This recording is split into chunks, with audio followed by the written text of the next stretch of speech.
Hello student, कैसे हैं आप सब। मैं रीना राय आज आप लोगों को पढ़ाने जा रही हूँ सोशल स्टडी का फर्स्ट चैप्टर, जो कि सीबीएसई बोर्ड का लिया है हम लोगों ने। और फर्स्ट चैप्टर है हमारा the rise of nationalism in Europe.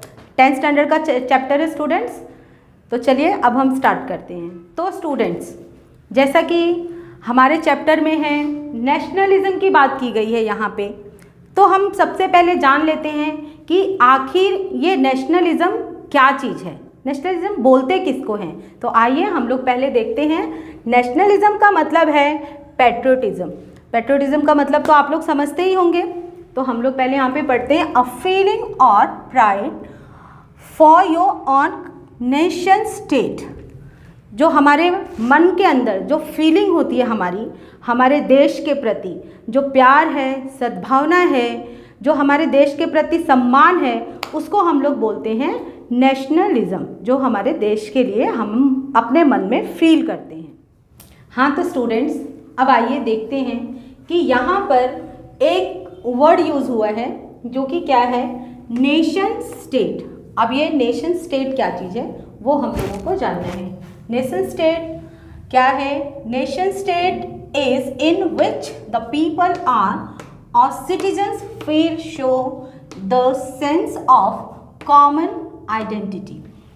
तो हमारे जो लोग होते हैं, हमारे देश के लोग या फिर दूसरे देश के लोग, हर जगह के हर देश के लोग, जो कॉम्युनिटी होती है उन लोगों के अंदर, चाहे वो कम्युनिटी किसी भी चीज़ में हो, कल्चरल में हो या फिर बातचीत करते हैं उसमें हो, कोई लैंग्वेज जो भी बोलते हैं हम लोग भाषा उसमें हो, तो मतलब जो कॉमन चीज़ें क्या क्या है किसी भी देश की, वो सारी चीज़ें हम लोगों को जोड़ती हैं, हमारे देश को आपस में जोड़ती हैं। उस फीलिंग को हम लोग बोलते हैं नेशन स्टेट। जैसे हर जगह पे दिया हुआ है कि जो है हर देश के लोगों का आपस में कुछ ना कुछ कनेक्टिविटी होता है, उसी को नेशन स्टेट कहा जाता है। तो स्टूडेंट्स, क्या था पहले के टाइम पे लोग जो है डेमोक्रेसी के बारे में क्यों नहीं सोचते थे, नेशनलिज्म के बारे में क्यों नहीं सोचते थे, उनके दिमाग में क्यों नहीं आता था। तो ये सवाल हमारे मन में पैदा होता है।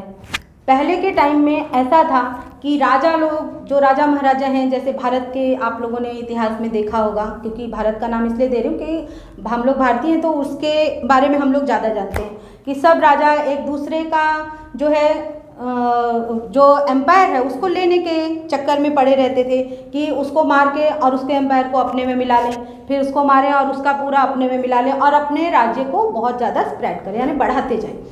और लोगों के मन में भी ऐसी भावनाएं नहीं थी कि डेमोक्रेसी आनी चाहिए, वो लोग भी ऐसे ही जी रहे थे। ऐसा ही दूसरे देशों में भी था कि राजा जो है अपने राज्य का विस्तार बढ़ाते जा रहा था और जैसे वो चला रहा है ऐसे ही लोग जो है उसकी बातों को सुन रहे हैं और कर रहे हैं। यानी कि लोगों के मन में भी कोई ऐसी भावना नहीं थी कि वो लोग जो है उन लोगों को फ्रीडम मिलना चाहिए, इक्वलिटी मिलना चाहिए, ऐसा कुछ उनके माइंड में भी नहीं था और राजाओं के भी माइंड में ये सब चीज़ें नहीं। तो स्टूडेंट्स, जैसा कि मैंने बताया कि राजा लोग जो थे उस टाइम के एक दूसरे के राज्य को कैप्चर करने में लगे रहते थे, यानी और लोगों के मन में कोई ऐसी भावना नहीं थी कि भाई हमें इक्वलिटी मिलनी चाहिए।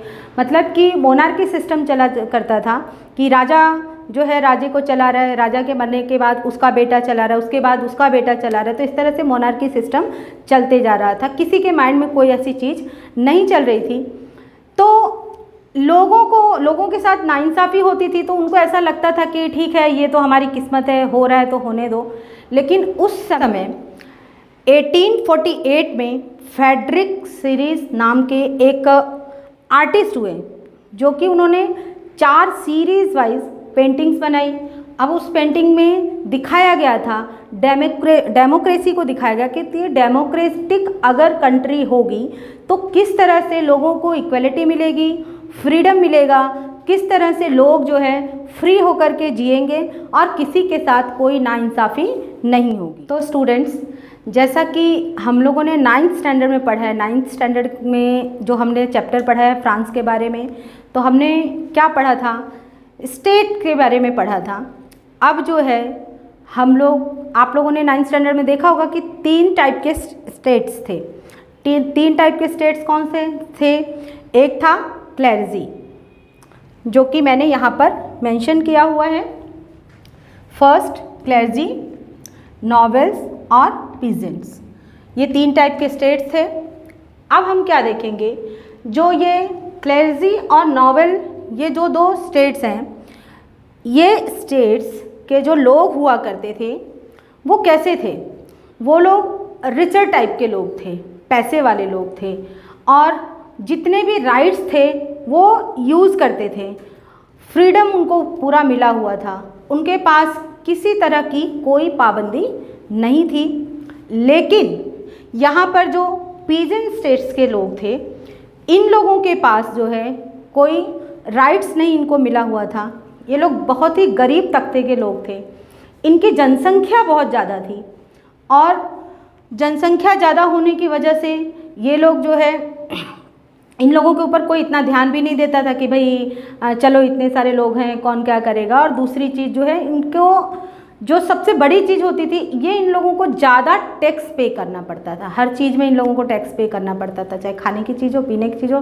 टैक्स तो वैसे हम लोग भी पे करते हैं, लेकिन उस समय बहुत ही ज़्यादा इन लोगों के साथ नाइंसाफ़ियाँ होती थी, जिसको कि इनको सारी चीज़ें चुपचाप सहन। तो कहने का मतलब ये है कि मतलब जो छोटे तबके के लोग थे, जो पीजेंट्स लोग थे, उन लोगों को जो है नाइंसाफ़ी भी बर्दाश्त करना पड़ता था, टैक्स भी ज़्यादा पे करना पड़ता था, हर बात में उनके साथ अनइक्वलिटी की जाती थी। यानी जो छोटे तबके के लोग थे, ये लोग अनइक्वलिटी को बर्दाश्त करते करते, जो नाइंसाफ़ियाँ इनके साथ होती थी, वो कहते हैं ना, जब पानी ज़्यादा सर के ऊपर चला जाता है तो पूरा बह जाता है, मटका फूट जाता है। इसी तरह छोटे तबके के लोगों का गुस्सा फूट गया, और वो जो है रिवॉल्यूशन के रूप में फ्रांस के सामने आया, और एक बहुत बड़ा जो है इसने रिवॉल्यूशन का रूप ले लिया, जिससे कि फिर राजाओं का जो मोनार्की सिस्टम था वो यहाँ पर ख़त्म हुआ, और यहाँ पर डेमोक्रेसी लागू हो गया। तो इस तरह से जब मोनार्की सिस्टम ख़त्म हुआ, और वो ख़त्म हुआ 1789 में। 1789 में मोनार्की सिस्टम पूरी तरह से ख़त्म हो गया, और जो डेमोक्रेसी सिस्टम है वो यहाँ पर शुरू हो गया। कहाँ पर? फ्रांस में। अब लोगों को, जैसे आज तो हमें बहुत अच्छे से पता है कि डेमोक्रेसी क्या है, हमें हमारे राइट्स क्या हैं, सब चीज़ हमें मालूम है। लेकिन उस समय लोगों को इतना ज़्यादा पता नहीं था कि डेमोक्रेसी क्या है। मोनार्की सिस्टम ख़त्म हो गया, वो भी किसी को पता था, किसी को, आम जनता को ये भी नहीं मालूम था कि क्या है, और डेमोक्रेसी को किस तरह से हमें एंजॉय करना है, अपने राइट्स को कैसे लेना। बस लोग ऐसे खुश थे कि हाँ चलो हमें डेमोक्रेसी मिल गई, डेमोक्रेसी मिल गई, बस उसके बारे में किसी को कुछ ज़्यादा जानने की ज़रूरत नहीं हुआ करती थी। अब इसी का फ़ायदा, लोगों को तो पता था नहीं, तो इसी का फ़ायदा उस समय नेपोलियन ने उठा लिया। तो जो है 10 साल तक जो फ्रांस के लोग थे वो लोग डेमोक्रेसी को काफ़ी इंजॉय करते रहे। 10 साल के बाद जो है, जो नेपोलियन बोनापार्ट है, 10 साल के बाद उसने फ्रांस को धीरे धीरे अपने कब्ज़े में ले लिया, और उसके बाद से जो है 1799 में नेपोलियन जो है पूरी तरह से उसने फ्रांस को कैप्चर में कर लिया। यानी कि फिर से देखिए, डेमोक्रेसी सिस्टम फ्रांस में फिर से ख़त्म हो गया, और मोनार्की सिस्टम फिर से फ्रांस से जो है फ्रांस में स्थापित हो गया। और उसके बाद से नेपोलियन जो है उसने अच्छे अच्छे काम किए लोगों के लिए। अच्छे अच्छे काम क्या किए कि ट्रांसपोर्टेशन का काम शुरू करवाया, कम्युनिकेशन का काम शुरू करवाया। उसने जो है जो छोटे तबके के लोग थे उन लोगों का टैक्स भी माफ़ किया। उसके बाद जो बहुत अमीर लोग हुआ करते थे उन लोगों को एक साथ जो है ला करके, और बहुत अमीर लोग थे 10-15 लोगों को एक साथ ला करके उसने मार दिया, ताकि छोटे तबके के लोगों के मन में अपने लिए कद्र ले सके। यानी छोटे तबके के जो लोग थे उनके मन में वो अपने लिए ये सिक्का जमा सके कि भाई वो किसके लिए है, वो उन लोगों के लिए है, ना कि अमीरों के लिए है। अब जो गरीब लोग थे उन लोगों का विश्वास नेपोलियन पे जमता गया। अब ऐसा नहीं है कि नेपोलियन खाली अच्छा ही काम करता गया, तो नेपोलियन में बुराई भी थी। बुराई क्या थी कि एक तो बहुत कट्टरपंथी था, दूसरा उसका जो है उसने एक कट्टरपंथी से एक कानून जो है उसने व्यवस्थित किया फ्रांस में कि हर एक मेंबर जो फ्रांस का है वो सेना में आना चाहिए, यानी सोल्जर जो उन लोगों का था उसमें उसके यहाँ का हर एक मेंबर आना चाहिए। अब ऐसा पॉसिबल तो नहीं है कि हर किसी का मन करे कि भाई हम जाएं, हम आर्मी में भर्ती हो जाएं, ऐसा पॉसिबल है? अब हमारे ही देश के लोग हैं, अगर इन लोगों को बोल दिया जाए कि हर एक फैमिली से एक मेंबर को आर्मी में भेजना ही भेजना है तो क्या होगा? हंगामा हो जाएगा, लोग परेशान हो जाएंगे और फिर ऐसा लगेगा कि जो राजा है वो हमारे ऊपर क्या कर रहा है? अत्याचार कर। तो इस तरह से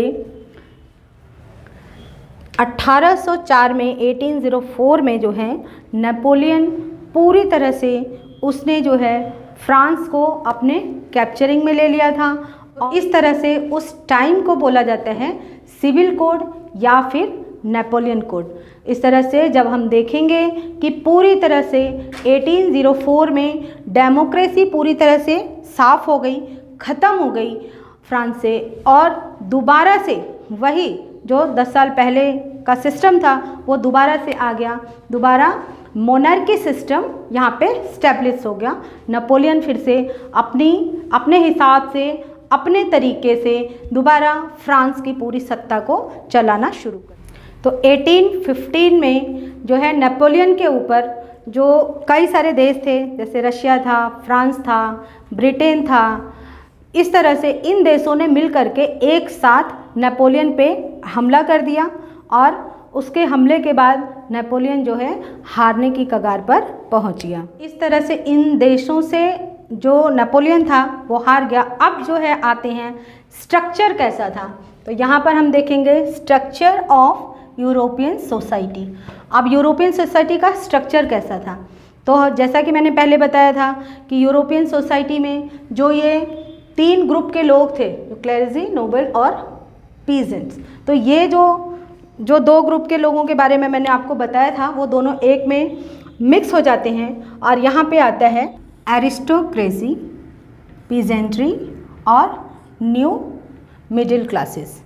तो जैसा कि हम लोगों ने पहले ही हम लोग बात कर चुके हैं, एरिस्टोक्रेसी में जो है आता है पॉपुलेशन, लो पॉपुलेशन के लोग आते हैं, जिसमें हाई क्लास के लोग थे, उनमें हाई क्लास के लोग थे यानी पैसे वाले लोग थे। जैसा कि हमें अभी भी मालूम है कि जो पैसे वाले लोग हैं उन लोगों की पॉपुलेशन कम है, और जो मिडिल क्लास के जो कम पैसे वाले लोग हैं, लो क्लासेस के लोग हैं, उन लोगों की पॉपुलेशन बहुत ज़्यादा है। तो उस समय, अब इस समय 3 लोग आ चुके हैं, लेकिन उस समय जो है 3 तरह के लोग नहीं थे, 2 तरह के लोग थे पहले। तीसरे का जन्म कैसे हुआ? तो ये जो है हाई क्लास के जो लोग थे और जो पीजेंट्री थी वहाँ पे इन लोगों की पॉपुलेशन जो है ज़्यादा थी और लो क्लास के लोग यहाँ पर थे। अब जो है इंडस्ट्रियल रिवॉल्यूशन के बाद जन्म हुआ तीसरी क्लास के लोगों का, जिसको कि हम मिडिल क्लास के लोगों के नाम से जानते हैं। अब जो है उसमें मिडिल क्लास में लोग में कौन लोग आते हैं? एजुकेटेड पर्सन जो पीपल हैं वो लोग आते हैं, जो कि नौकरी करते हैं, छोटे मोटे बिजनेस करते हैं, उस तरह के लोग जो है इसमें आए।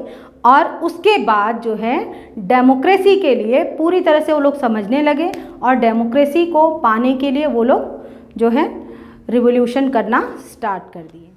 तो इस चैप्टर में हमने देखा कि जो the rise of nationalism in Europe का हमने फ्रांस के बारे में पढ़ा, नेपोलियन के बारे में जाना। अब जो है इसके आगे हम देखेंगे कि जो रिवॉल्यूशन का एज क्या था और इटली और जर्मनी किस तरह से बना, उनका राइज किस तरह से हुआ, ये हम लोग अगले पार्ट में जानेंगे।